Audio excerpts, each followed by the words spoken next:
믿음의 사람들에 대해서 우리가 같이 새벽마다 찾아보고 함께 기도하고 있는데, 히브리서에서 이것이 믿음의 사람이다라고 선포하면서 이야기하고 있는, 소개하고 있는 내용과 실제로 그 사람들이 구약 성경에서 등장하고 있는 내용들을 가만히 보면 우리가 믿음이라고 생각했던 것들에 약간 차이가 있다는 것을 보고 우리가 같이 주목하고 있습니다.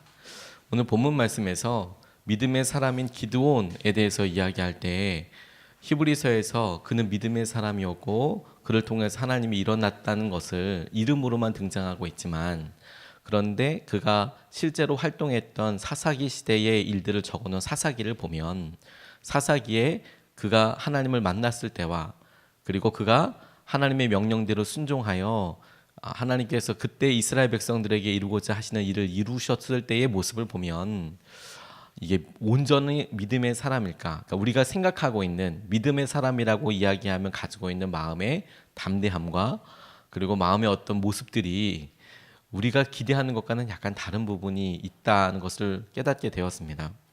기드온이라는 사람은 쉽게 이야기하면 소심한 사람이었던 것 같습니다. 아주 소심한 사람. 미디안 사람들이 자신의 수확을 훔쳐갈까봐, 뺏어갈까봐 그 수확을 숨어서 할 정도로 소심하고 다른 사람들을 이렇게 의식하는 사람이었는데, 그런데 그를 부르시는 하나님은 그의 소심함을 전혀 다른 눈으로 보고 계시는 것이었죠. 그런데 우리의 믿음이 우리의 삶의 기준보다 하나님의 기준과 하나님의 삶으로 봐야 한다고 생각하게 되었습니다. 오늘 첫 번째로 같이 기도하고 싶은 것은 하나님의 부르심 앞에 서라, 이걸 기억했으면 좋겠습니다. 오늘 11절 12절 말씀을 보면 주님의 천사가 아비에셀 사람 요아스의 땅 오브라에 있는 상수리 나무 아래에 와서 앉았다. 그때 요아스의 아들 기드온은 미디안 사람들에게 들키지 않으려고 포도주 틀에서 몰래 미리삭을 타작하고 있었다. 주님의 천사가 그에게 나타나서 힘센 장사야, 주님께서 너와 함께 계신다 하고 말하였다.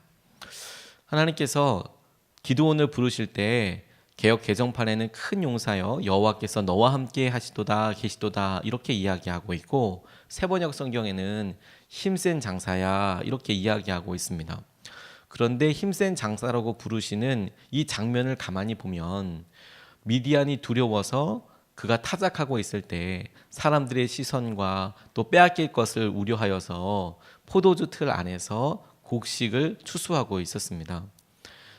철이 있어서 포도주를 수확하는 때가 있고 미리 수확하는 때가 있는데, 미리 수확할 때 일어나는 먼지와 사람들이 웅성거리는 게 있을 거고, 포도주를 수확하게 될 때 있는 여러 일들이 있을 수 있을 텐데, 포도주 틀에서 했다는 것은 밀 이삭을 둘렀을 때 추수할 때 있었던 그런 일들이 아니라 전혀 아닌 것처럼 숨어서 여러 일들을 진행했다, 이런 표현인 거죠.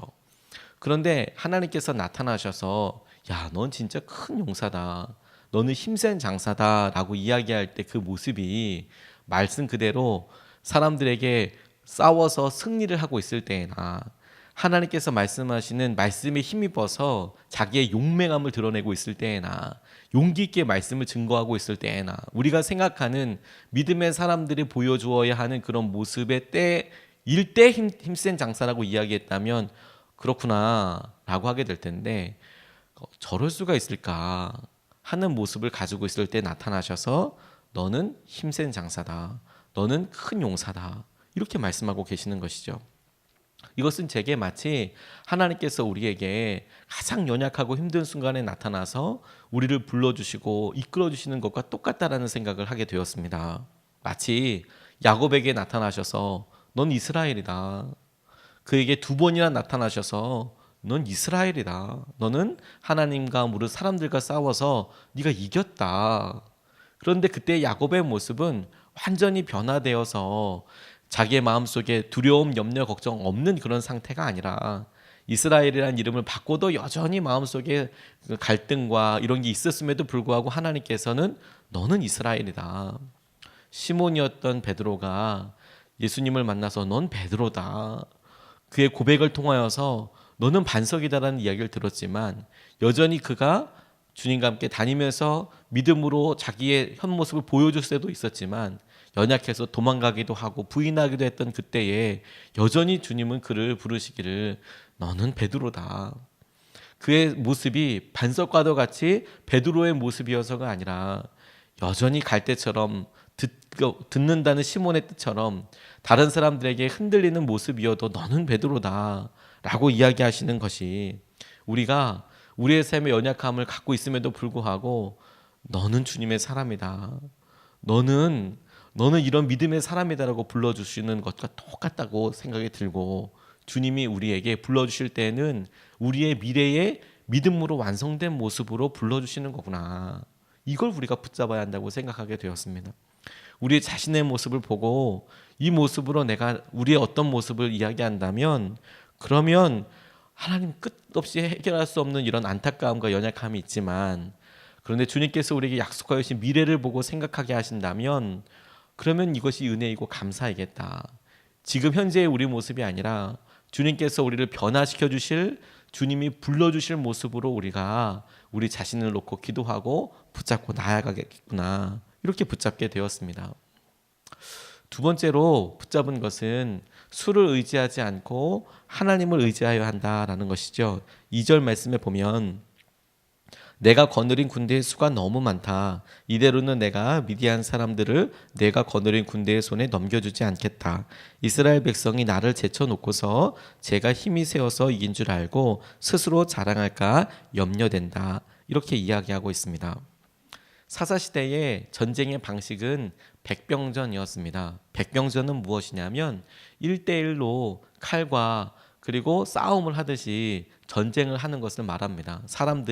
무리들이 부딪혀서 전쟁을 하는 것을 말하는데, 그러다 보니까 무기들도 무슨 철막대기, 철공이라고 이야기하기도 하고 철장이라고도 이야기하고, 그러니까 칼도 별로 없었습니다.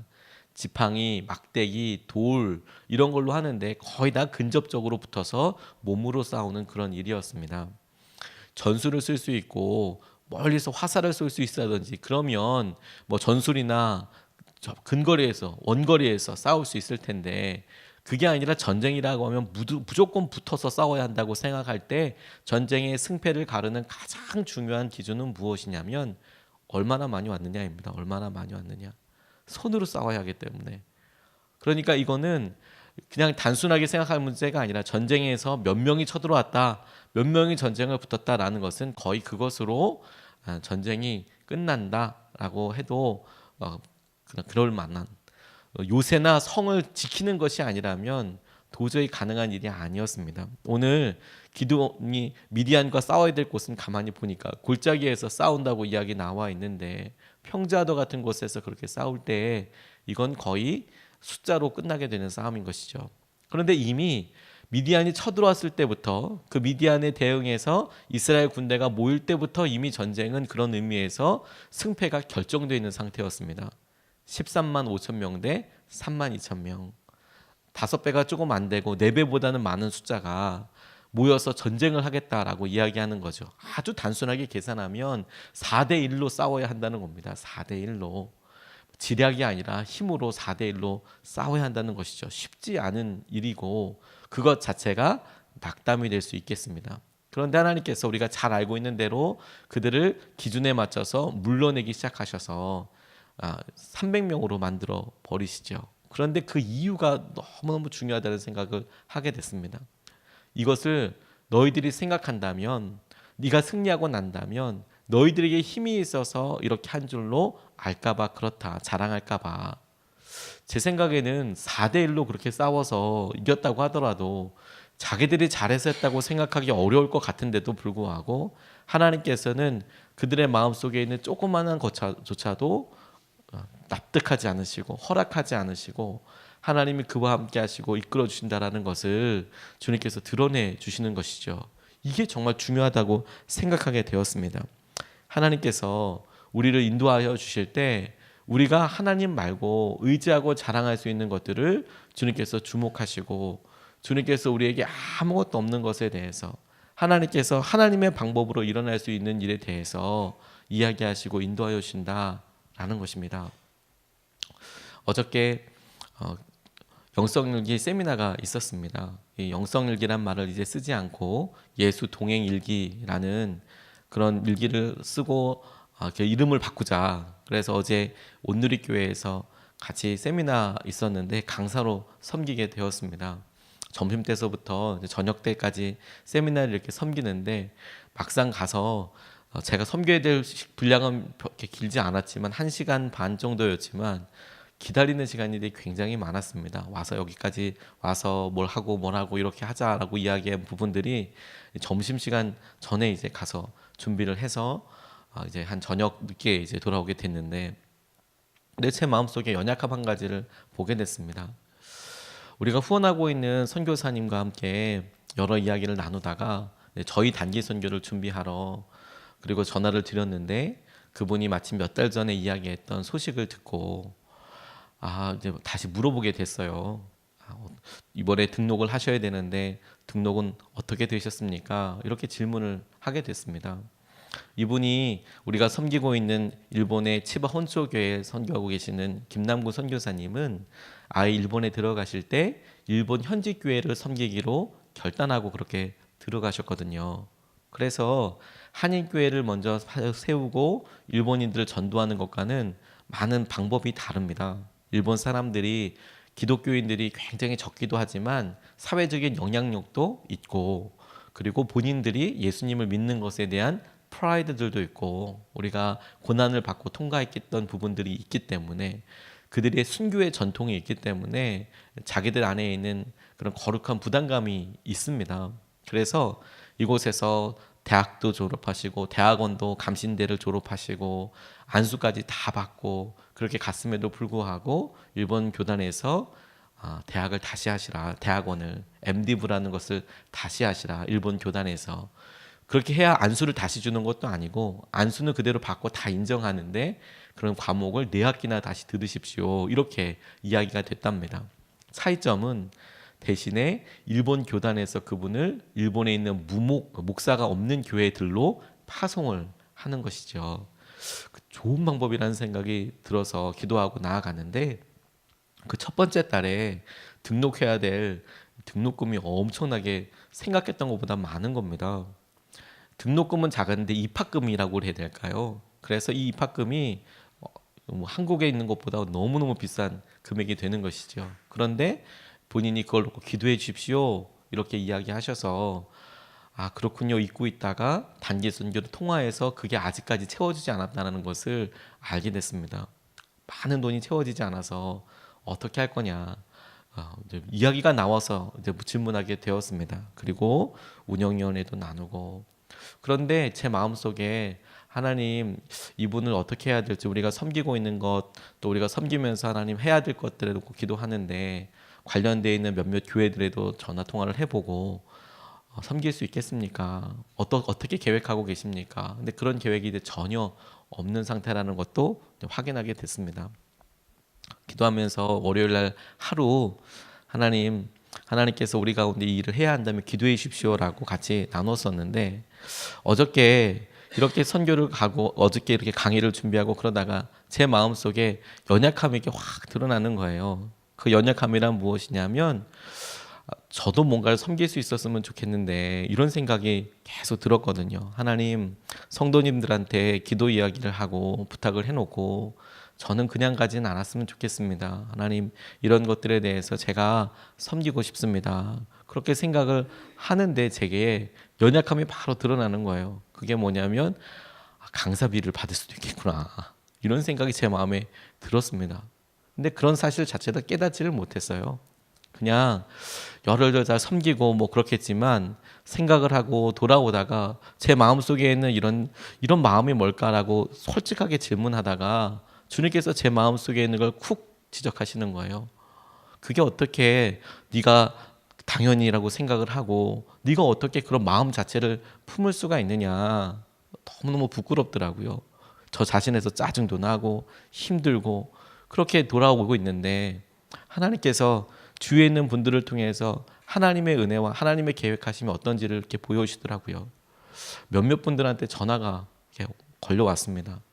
그런데 너무 감사한 것은 하나님께서 그분들을 통해서 제가 드리고 싶은 것보다 훨씬 더 많은 금액을 하나님의 은혜로 이미 준비하고 채우고 계시다는 것을 이렇게 보게 됐어요. 말씀을 어제 정리하고 저녁에 와서 정리하고 이렇게 하다가 하나님께서 우리에게 있어서 우리의 연약함을 주목하게 하실 때 연약함으로만 머물게 하는 것이 아니라 하나님께서 이미 하고 계신다라는 것을 보여주고 계시는 거구나. 하나님께서 하나님만 의지하고 하나님만 붙잡을 수 있을 정도로 우리를 인도하고 계시는 거구나. 그렇게 생각해 보니까 우리가 연약하고 나약한 것이 부끄러울 것이 없겠더라고요. 하나님 앞에서는요. 우리가 부족한 것이 하나님 앞에서는 오히려 하나님의 임재와 하나님의 강력한 능력이 임하시는 통로가 되겠구나. 그렇게 우리를 인도하여 주시는 거구나. 이걸 붙잡아야 하는 거라는 생각을 하게 됐어요. 로잔 회의라는 복음주의 연합이 있는데 거기에 마이클 오어라는 한국계 미국인 분이 젊으신 분임에도 불구하고 총재를 맡으셨습니다. 전 세계에 있는 복음주의 교회들이 모여서 우리가 교회의 일치와 하나됨을 놓고 기도해 봅시다. 그러니까 복음주의 계열에서 만든 큰 회의를 로잔 회의라고 하는데 이 마이클 오라는 분은 아이비리그로 꼽히는 펜실베니아 유펜이라는 대학을 나오고 하버드 대학에서 학위를 4개나 따고 석사 학위가 3개고 박사가 하나고 공부를 아주 많이 하신 분입니다. 그리고 이 분의 가정이 전부 다 뭐 매형, 누나, 아내 이렇게 포함된 5명 정도가 하버드, 프린스턴, 예일, 코넬, 펜실베니아 이런 데 아이비리그라고 하는데 아주 전통적으로 아주 유명한 대학이거든요. 거기를 포함해서 학위를 받은 게 15개 정도랍니다. 5명이 한 15개 정도의 학위를 갖고 있는 집안이 정말 그렇게 공부를 많이 한 그런 가정이죠. 그런데 이 5명 모두가 현재 선교사로 선교 현장에 있다라고 그렇게 글을 쓰셨더라고요. 우리 가정에는 이런 게 자랑입니다.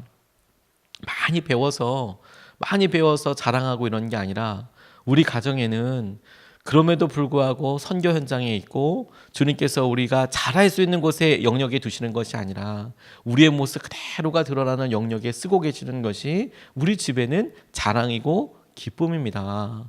이렇게 이야기하는 것이 너무 감사하고 우리가 붙잡아야 될 것이라는 생각을 하게 됐어요. 우리는 수를 원합니다. 우리의 보여지는 우리가 채울 수 있는 우리가 할 수 있는 능력에 어떤 게이지를 원해서 그래서 그만큼이 채워주기를 원하죠. 근데 하나님은 그거 없애시고 그 기준을 허무시고 하나님의 방법으로 채우시고 하나님의 은혜로 채우셔서 주님께서 이끌어주시는 은혜를 붙잡게 하시고 인도하여 오신다라고 믿습니다. 오늘도 주님께서 우리에게 우리의 시선에 대하여 주목하고 계십니다. 오늘 우리가 2가지 말씀을 같이 나눴습니다. 첫 번째는 하나님께서 우리를 부르시는데 우리를 불러주시는 그 모습으로 우리가 서야겠다. 하나님의 부르심 앞에 서야 되겠다. 그 부르심의 믿음의 크기만큼. 2번째, 우리에게 보이는 여러 어떤 가능성, 능력, 보여지는 것, 셀 수 있는 것, 그 많고 적음에 의지하지 않고 하나님을 의지하여 오늘 우리가 나아가야겠구나. 이렇게 붙잡고 2번 나눠서 같이 기도하겠습니다. 첫 번째로 기도하고 싶은 것은 하나님께서 여기시는 수준으로 살아가게 하소서 이렇게 기도하고 싶습니다. 우리의 수준이 아니라 하나님이 불러주시는 수준으로 하나님이 만져주시는 수준으로 아버지 우리가 살아가게 하여 주십시오. 이렇게 먼저 우리가 첫 번째로 같이 기도하시겠습니다.